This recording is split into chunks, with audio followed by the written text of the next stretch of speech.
Hello, welcome to my channel. My name is Alicia. Today we're going to do a card chat thanks to Caitlin. She suggested on one of my videos that I talk about mom life or wife life, and I kind of think those are intertwined. So let's talk about that today. At first, when I was starting writing ideas for mom life, I was kind of like, that's a really hard topic because every kid is so different. People's whole scenario is different. So it's like, I don't even know, how you give advice on that or whatever. So I made a list. We'll see what happens.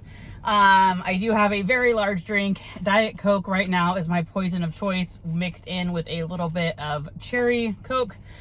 I have never been the person who drinks caffeine on the regular basis. Like, I do not have a morning coffee. And up until I had my daughter, I never routinely drank caffeine at all. And I will say for the last 9 years, because my daughter is 9, I go through spurts. So I don't know. I don't think caffeine agrees with me 100% because no matter what, if I drank caffeine every day, eventually I hit a wall and I will get like a migraine style headache. So I try to kind of every other day kind of a thing to keep the headaches at bay. But right now I'm kind of on this Diet Coke kick. Anyway, so mom life. I just feel like it's hard. Number one, I don't feel like anybody talks about it in that realm. It is the best thing, at least for me, the best thing I have ever done. I feel like it's my most important job that I will ever have. I love having Cora. I was a person where I knew from 15, 16, 18, whatever, I was never having kids. I didn't want kids. And then something changed in my 30s. Thankfully, my husband and I, number one, we're on the same page with no kids. And then number two, we both kind of started wanting to have kids at the same time. I didn't deliver Cora until I was 35. So it took a long time to kind of work up to that, but I'm so glad I have her. And so whatever I'm saying here, I just feel like there has to be a big asterisk that every situation and every child is different and you have to do what's best for them. And that's partly on here. You have to know your child. And you might have to recalibrate. I was kind of started out I was going to be very you have to do this. Both my daughter and I are very strong-willed. Going head to head didn't get us anywhere. And so I had to recalibrate. I had to discipline in a different way, because otherwise she's just going to come back at me and we're going to have an unhappy household. So I feel like you have to know your kid, recalibrate. I only have one child. So I would assume if you have three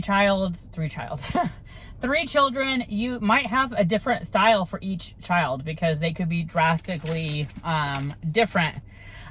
For me, I don't know how to word this necessarily, but I treat Cora like she's a person.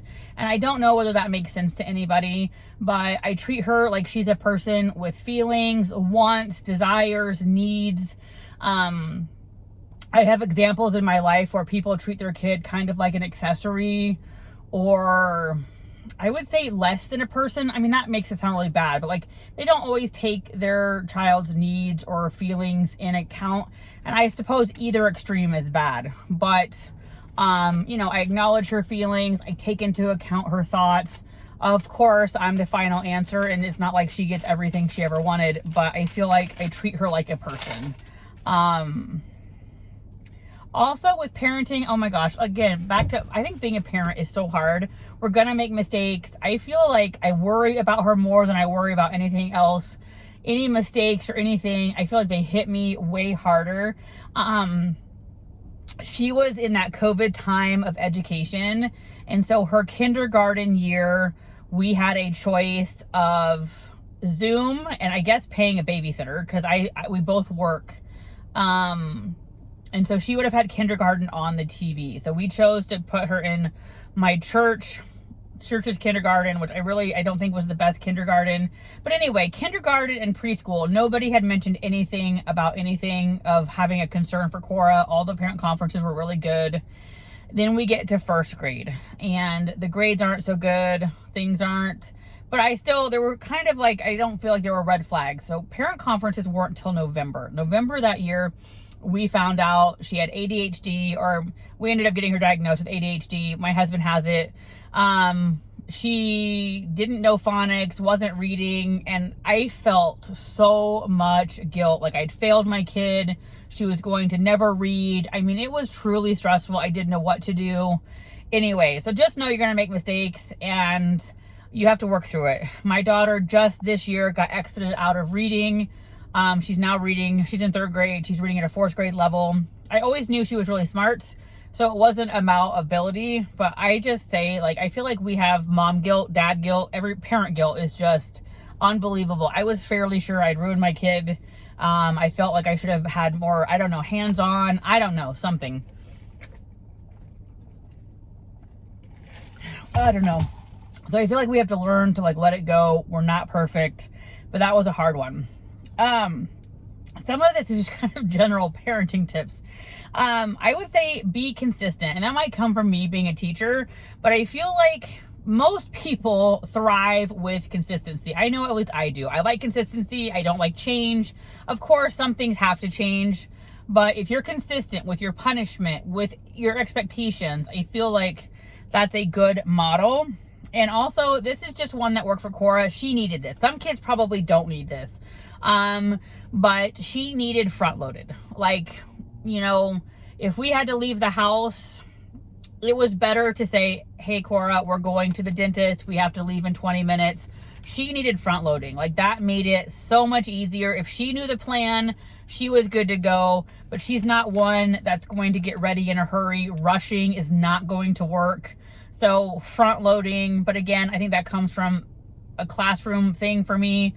I think, again, my classroom kids, routine, front loading, you know, expectations. And I think that worked with Cora, but I also feel like she needed it. She needed front loading and routine. Like, I don't know. I just feel like that really worked for her.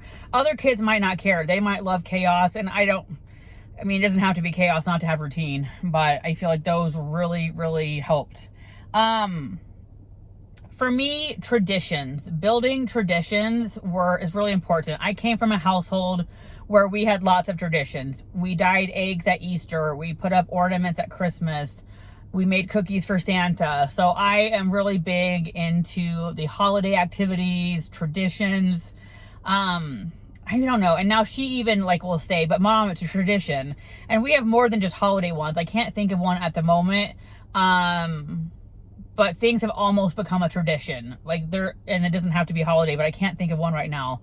So I feel like traditions, I want to say are normal, but maybe they're not. Maybe I got lucky.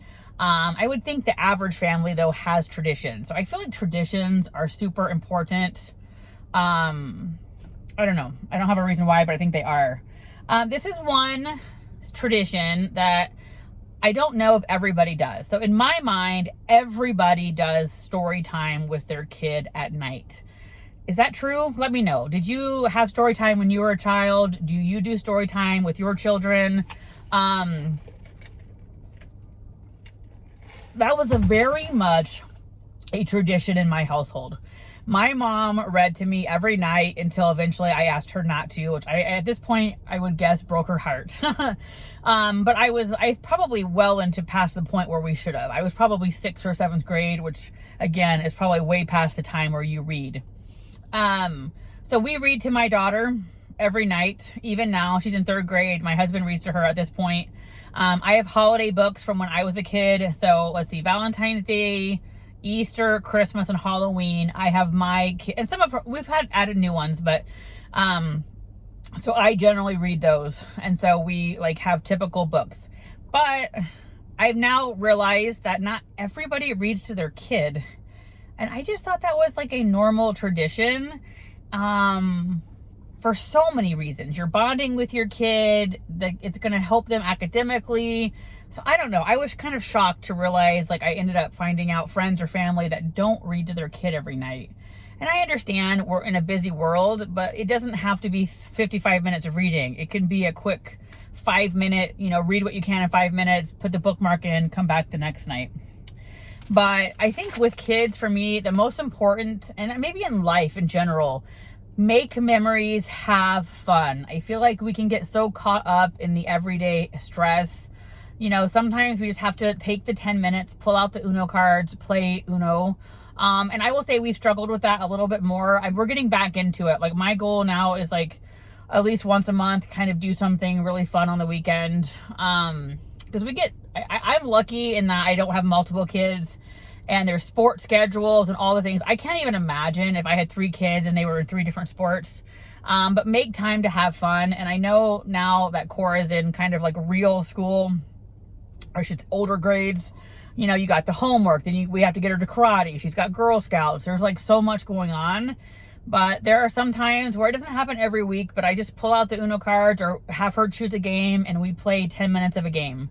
And it really doesn't take that long. So I feel like we have to like make the moments and have fun, make memories, because long term, that's what matters. The math homework is not going to make or break us. So that's kind of my mom life. And I think it's hard. It's the best job. And it's also, I feel like, hard. And I thought I would just intertwine dad or wife life in this. And I think some things go hand in hand. The divorce rate is so high that, so Kevin and I have known each other now for 27 years. We were friends first. We were best friends almost instantly. We met at McDonald's. He liked me instantly. I did not see it. It took me like 6 years to see it. So we have a really big background.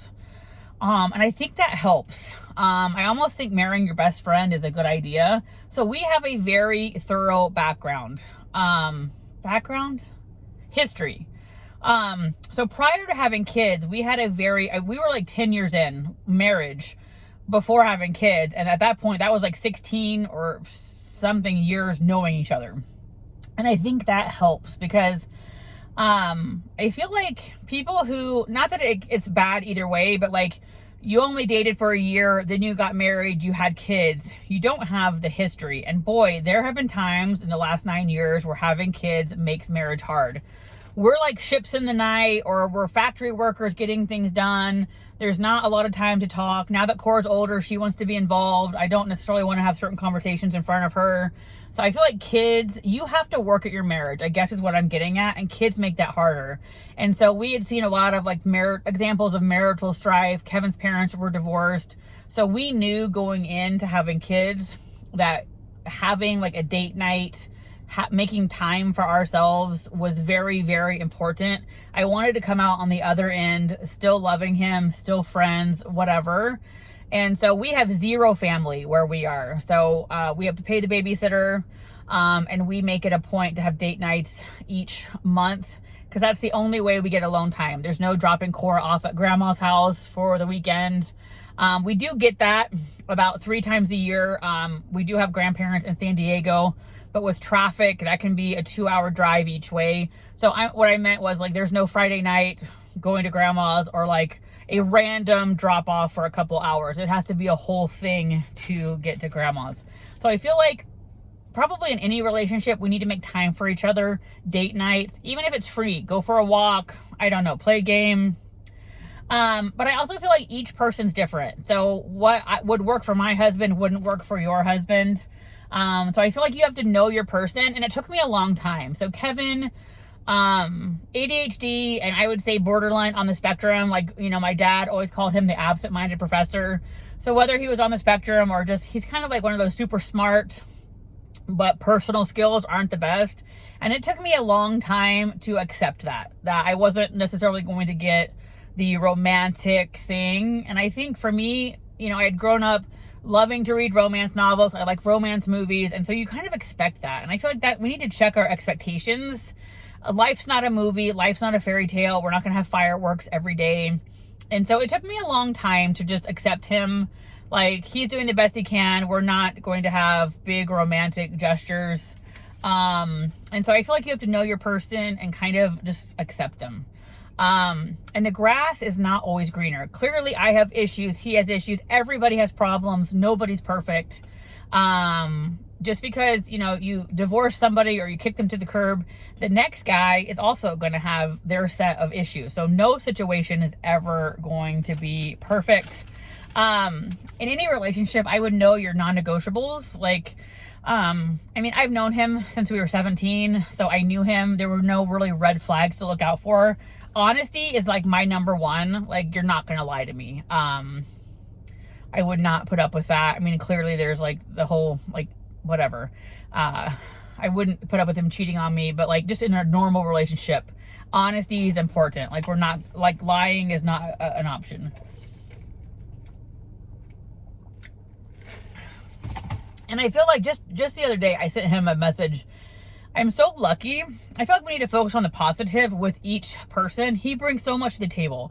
He's one of those guys who can fix anything, solve a problem. I am so lucky. You know, he can, if something's wrong at the house, he fixes it. He's a great dad. Cora loves him so much. And I'm not perfect. He's not perfect. He's my best friend for so long. I cannot imagine life without him.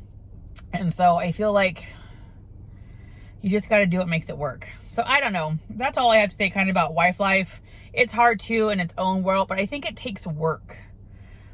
All good things take work. And so, you know, you're going to have some, you know, bad day, bad month, bad year, but come around is the whole good. Anywho. Well, this is about the end of our car chat. We haven't done this in a while. My goal is to try to do one of those sip and shops again. I went to Kohl's, tried some things on, I filmed it. Kohl's is one of those places where on the rack, I really like it, but when I put it on, it just feels frumpy. I think maybe they're more of their shape of plus size clothes isn't my shape of plus size. And then yesterday, I had went into Walmart to kind of try to, do the same thing. My Walmart ebbs and flows with how much plus size they have, but nothing was quite right. Nothing was really, I don't know. It would have been just like Kohl's and Walmart were a bunch of, I don't like it. It doesn't look good. I don't like it. So that's not really a fun video.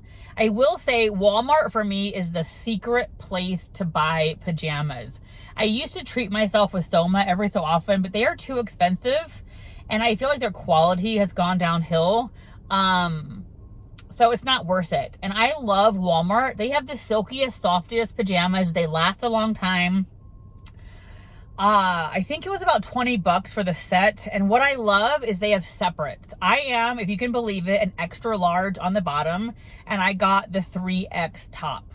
And if I had to get a set with 3X and 3X, the pants would be literally falling off of me. If I had to get a set of extra large only, then the top would be tight. So I love Walmart's pajamas. Their separates right now are so cute. I think I'm gonna go get another set. So the fabric is just so soft and silky. And again, they last forever. And what a great price. So Walmart, my secret there is the pajamas. But I need to get to JCPenney's. I had great luck with them for the winter or the like fall. And so I need to see if they have any spring stuff out. Because I don't feel like clothing boxes are my friend right now. And there's not many to choose from. Anyway, I hope you guys all have a great day. And thanks for stopping by for the car chat.